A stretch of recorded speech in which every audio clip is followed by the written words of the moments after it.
Viral sebuah video yang diunggah oleh akun TikTok @irfanputra dan telah ditonton lebih dari 5 juta kali.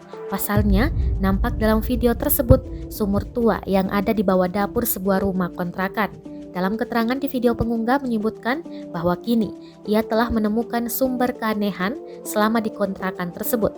Selama 4 bulan tinggal di rumah kontrakan tersebut, ternyata terdapat sumur tersembunyi di bawah dapur. Videonya pun mengundang berbagai komentar dari warganet. Salah satu netizen menyebut jika sumur di bawah lantai adalah hal yang wajar, sebab hal ini terjadi karena adanya keterbatasan lahan khususnya di wilayah Jabodetabek. Pengunggah diketahui bernama Irfan. Saat dikonfirmasi oleh tribunvideo.com pada Rabu 29 Desember 2021, ia membenarkan video tersebut. Irfan mengonfirmasi lokasi rumah kontrakannya tersebut berada di wilayah Bandung, Jawa Barat.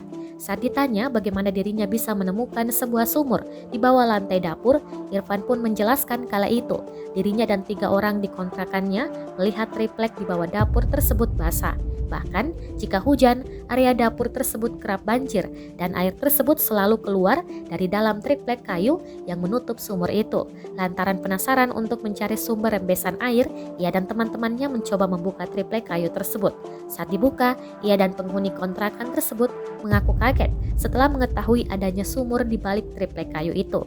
Irfan juga menerangkan keadaan sumur tersebut sangat dalam dan kotor, yang menegaskan jika sumur tersebut sudah tidak berfungsi lagi untuk menjadi sumber air, sebab di dalam sumur terdapat banyak sampah dan beberapa sampah kayu.